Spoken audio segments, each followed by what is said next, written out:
اختیار دکھانا چاہیے، اختیار بتانا چاہیے تاکہ پارٹی میں ڈسپلن لا سکے. جی تو آج کانگریس میں ہو گیا یہ ہے کہ لیڈر زیادہ ہیں، ورکرز کم ہیں. جی جی تو میں سمجھتا ہوں کہ جو کامراج پلان یا جو بھی راہل گاندھی کا جو بھی حکمت عملی ہے، یہ اندازہ لگ رہا کہ شاید اب ورکرز کو لا کر جی جو اولڈ گارڈ، دیکھیے 2014 میں بھی، جی 14 سے پہلے بھی 12-13 میں جب راہل گاندھی نے ایک قسم سے جارحانہ موقف اختیار کیا تھا، اور اس وقت جب راہل گاندھی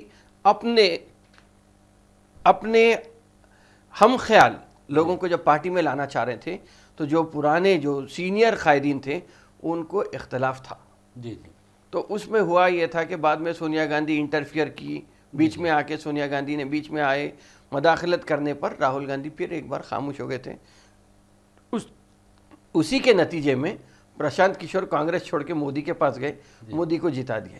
پھر مودی کے پاس سے جب ان کو برابر جگہ نہیں ملی، ہکال دیا گیا، دھتکار دیا گیا، تو پھر وہ راہل اور نتیش کے لالو اور نتیش کے پاس جا کے ان کو جتا کے لا دیا. جی جی تو اب ویسے ہی یہاں جگن موہن ریڈی کے ساتھ کام کیے تھے، یہاں ٹی ڈی پی کو صفایا کر دیے اور وائی ایس آر کانگریس کو جتا کے لائے. تو میں سمجھتا ہوں کہ ایک چیز فری ہینڈ دینے کے لیے، جی جی اگرچہ کہ پرینکا گاندھی کا یہ بیان کہ جو ہمت راہل گاندھی نے دکھائی ہے وہ کسی اور میں ہمت نہیں تھی. آپ کیا سمجھتے ہیں، جیسا پرینکا گاندھی نے کہا ہے کہ جو ہمت راہل گاندھی یقیناً نے دیکھیے، جی جی آپ جب سب کو یہ بولتے ہیں جی جی کہ اگر کوئی ریاست میں کانگریس ہارتی ہے تو صدر پردیش کانگریس کا استعفیٰ لیا جاتا ہے، جی ہاں یا چیف منسٹر استعفیٰ دے کے چلے جاتے ہیں. جی جی تو جو سب کے ساتھ ہو رہا وہ راہل گاندھی نے خود پہل کی، اگرچہ کہ لوگ ان سے یہ اختلاف ہے.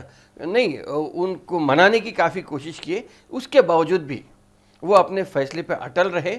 اور میں سمجھتا ہوں کہ جو فری ہینڈ اگر ملے گا تو وہ اپنی ٹیم بنائیں گے، چنیں گے، اچھے قائدین کا انتخاب ہوگا، فریش بلڈ پھر سے کانگریس میں ایک لانے کی کوشش ہو رہی.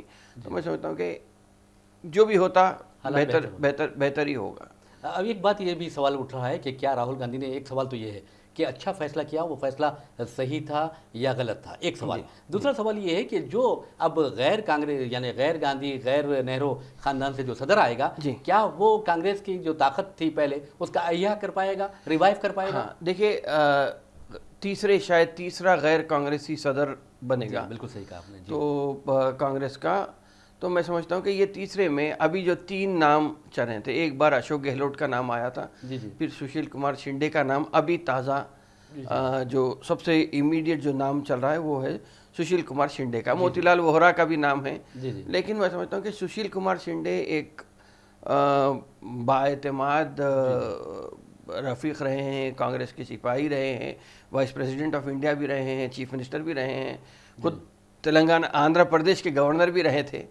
تو میں سمجھتا ہوں کہ سشیل کمار شنڈے کا نام اگر آتا ہے تو میں سمجھتا ہوں کہ ایک بڑے طبقے کو، چونکہ ان کا تعلق بھی ایک دلت گھرانے سے ہے اور بالکل گراس روٹ لیول سے اٹھ کر اس لیول پر آئے ہیں، تو میں سمجھتا ہوں کہ اگر سشیل کمار شنڈے بنتے ہیں تو ہو سکتا ہے کہ پھر کانگریس پارٹی ایک جگہ آ کے ایک ان کو صدر قبول کرتی ہے. تو پھر میں سمجھتا ہوں کہ راہل گاندھی کو جو فری ہینڈ ملے گا اس میں، دیکھیں صدر اپنی جگہ ہے لیکن ورکنگ کے لیے، کام کرنے کے لیے، جب تک کے لیے اگر نیچے والا کام نہیں کرے گا، اگر صدر بنیں گے، دیکھیں سب سے بڑا پرابلم اگر کانگریس پارٹی میں یا راہل گاندھی کے ساتھ یہ تھا، تو اگر آپ دیکھیں گے تو راجیو گاندھی کے اساسینیشن کے بعد جو ایس پی جی گھیرے میں رکھتی ہے راہل گاندھی کو، راہل گاندھی یا پورے گاندھی خاندان کے جتنے بھی اراکین ہیں ان کو، اس میں یہ ہو رہا کہ رابطہ ان کا پبلک کنیکٹ ختم ہو جا رہا.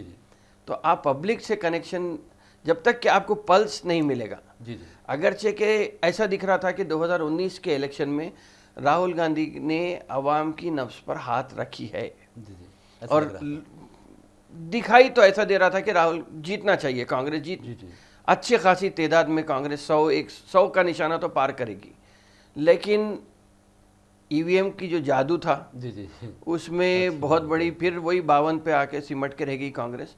تو میں سمجھتا ہوں کہ اس کو ریوائیو کرنے کے لیے، اگرچہ دیکھیے سب پارٹیز نے پہلے ای وی ایم کی مخالفت کی تھی، اس کے بعد وی وی پیٹ کے سسٹم کے اوپر جب رضامندی ظاہر کی وہیں پہ میں سمجھتا ہوں کہ سب سے بڑی غلطی ہو گئی. جی جی اگر یہ 21 پارٹی جو ایک جگہ جمع ہوئے تھے, ایک ہی پلیٹ فارم پہ آئے تھے, اگر وہ لوگ یہ کہتے کہ ہم چاہے کچھ ہو جاؤ, ای وی ایم پہ ہم الیکشن نہیں لڑیں گے, ہم بائیک آؤٹ کریں گے, آپ جیت جائیے, اگر یہ چیز کرتے تو ویسے بھی بی جے پی جیتی, جب بھی بی جے پی جیتی تھی, لیکن ایک یہ ہوتا تھا کہ چونکہ اپوزیشن کینڈیڈیٹ نہیں ٹھہرائی اسی لیے بی جے پی جیتی, تو وہ ایک بات ہو سکتی تھی. لیکن اب یہ ہے کہ کون اتنا بڑا رسک لے گا, کوئی نہیں لے سکا, بالکل سب سے بڑی بات وہ تھی. تو اب یہ ہے کہ ہارنے کے بعد بھی میں سمجھتا ہوں کہ بی جے پی ہو یا آر ایس ایس ہو یا الائڈ جو بھی ان کے جو حلیف پارٹیاں جو بھی یا شعبے جو بھی ہیں الگ الگ کام کرنے کے, وہ لوگ اب راہل گاندھی کو ایک قسم سے ہانٹ کرنا شروع کریں گے کہ جگہ جگہ ان پہ جو مقدمات ہیں اس پہ پورے ملک کا ہے سو ایک ہر ایک عدالت میں ان کو حاضری ان پہ لگا دیں گے تاکہ وہ کام نہیں کر سکیں. بہت اچھی بات کہی ہے. میں ادھر ہی آ رہا تھا کہ کیا آپ کو ایسا نہیں لگتا کہ آنے والے دنوں میں راہل گاندھی کو جھوٹے مقدمات میں ماخوذ کیا جائے گا, خاص طور پر جو آر ایس ایس اور بی جے پی کے قائدین ہیں, کارکن ہیں, انہوں نے ڈیفیمیشن سوٹ فائل کیا ہوا ہے, تو جیسا کہ آپ نے بھی کہا ہے کہ سارے ملک میں پھیلایا جائے گا, بالکل سچ کہا ہے آپ نے, کیونکہ اب بمبئی کی عدالت میں وہ حاضر ہوئے تھے, اب انہیں ایسا لگتا ہے کہ 5 ریاستوں کی عدالتوں میں بھی حاضر ہونا ہے. تو کیا آپ کو ایسا لگتا ہے کہ ایک انتقامی رویہ راہل کے ساتھ اپنایا جائے گا؟ نہیں, انتقامی سیاست کا آغاز 2014 سے ہوا ہے, ورنہ اگر آپ تاریخ کو ہی دیکھ لیں گے, زیادہ پیچھے نہیں, 2004 سے 2019 کی تاریخ اگر آپ 15 سال کی دیکھ لیں گے تو اس میں آپ دیکھیے 2004 میں جب کانگریس گورنمنٹ آئی, اس سے پہلے جب واجپئی کی گورنمنٹ تھی, اس وقت کانگریس جب اپوزیشن میں تھی تو کانگریس کا یہ الزام تھا کہ رنجن بھٹاچاریہ جو کہ اٹل بہاری واجپئی کے متنبع داماد تھے, وہ ہر ڈیل میں ان کا حصہ ہوتا ہے. یہ بات آئی تھی, کافی واویلا مچا, ان کا نام کافی جھنڈے پہ اٹھا تھا, لیکن 2004 سے 2014 تک 10 سال میں رنجن بھٹاچاریہ پہ کوئی مقدمہ نہیں ہوا, نہ کوئی ان کا نام کہیں پر آیا. لیکن 2014 کے بعد جیسے ہی مودی صاحب حکومت سنبھالے, فوراً اس کے دوسرے ہی دن سے رابرٹ وادرا کا نام آ گیا, راہل گاندھی کا نام آ گیا, پرینکا گاندھی کا نام آ گیا, کے پی سنگھ جو بڑی ریئل اسٹیٹ کمپنی, مطلب جتنے لوگ کانگریس سے قریب تھے یا کانگریس سے ان سے کوئی رشتہ تھا, ہر ایک کو اس میں الجھا کے چھوڑ دیا گیا. تو انتقامی سیاست کا آغاز 2014 سے ہو گیا. تو اب راہل گاندھی دیکھیے جہاں بھی جائیں گے, چاہے وہ بمبئی جائیے, کانپور جائیے, یو پی جائیے, لکھنؤ جائیے, حیدرآباد آئیے, جہاں پر بھی مقدمہ ہے, میں سمجھتا ہوں کہ راہل گاندھی جانا, لیکن عوام میں دیکھیے میڈیا اٹینشن تو ملے گا, نام ہو یا بدنام ہو, بہرحال میڈیا میں تو آپ آئیں گے. تو آپ کس طرح ہینڈل کرتے ہیں, اس لیے کہ بی جے پی کبھی اپنی محنت سے نہیں جیتی. بی جے پی ہر وقت سامنے والے پر الزام لگا کر اس کو بدنام کر کے غلط باتیں ان کے تعلق سے پھیلا کر بی جے پی کامیاب ہوئی ہے. ایک سوال یہ بھی پیدا ہوتا ہے کہ Rahul Gandhi R S S کے جو لڑائی چل رہی ہے, تو کیا یہ نظریاتی لڑائی ہے, اور اس نظریاتی لڑائی میں ایک طرف فرقہ پرستی ہے, ایک دوسری طرف سیکولرزم ہے, تو کون جیت پائے گا؟ دیکھیے یہ پرابلم یہ ہے کہ فرقہ پرستی اور سیکولرزم, سیکولرزم کا جو معاملہ ہے, میں سمجھتا ہوں کہ ایک چھوٹا سا گاؤں ہے جہاں پہ 10 دکانیں ہیں سیکولر نام کے, اور ایک دکان ہے فرقہ پرستی کی. اسی لیے بی جے پی کو فائدہ ہو رہا ہے. یہ سیکولر جتنے جماعتیں ہیں, اگر آپ دیکھیں گے تو کوئی سماجوادی پارٹی بن کے ایک سیاسی جماعت بن گئی ہے, کوئی آر جے ڈی بن گئی ہے, کوئی جے ڈی ایس بن گئی ہے, کوئی جے ڈی یو بن گئی ہے. یہ سب سیکولرزم کے سیکولر پارٹیاں ہیں جو الگ الگ خانوں میں بٹ گئے ہیں. تو جب تک کہ یہ سب ایک جگہ نہیں آتے, میں سمجھتا ہوں کہ یہ نظریاتی جنگ میں سیکولر پارٹیوں کا نقصان ہوگا. بہرحال ناظرین, جیسا کہ عامر علی خان صاحب نے کہا کہ ایک سیکولرزم جو ہے ایک چھوٹا سا گاؤں کی طرح ہے, اور جہاں پر 10 دکانات ہیں, اور دوسری طرف فرقہ پرستی کی ایک بڑا شو روم ہے. اسی وجہ سے بی جے پی ترقی کرتی جا رہی ہے. لیکن اب سوال ہندوستان میں یہ بھی اٹھ رہا ہے کہ قوم پرستی اور فرضی قوم پرستی کے درمیان جو مقابلہ ہے, اس میں جیت کس کی ہوگی, ہار کس کی ہوگی, دیکھیں گے ایک چھوٹے سے بریک کے بعد.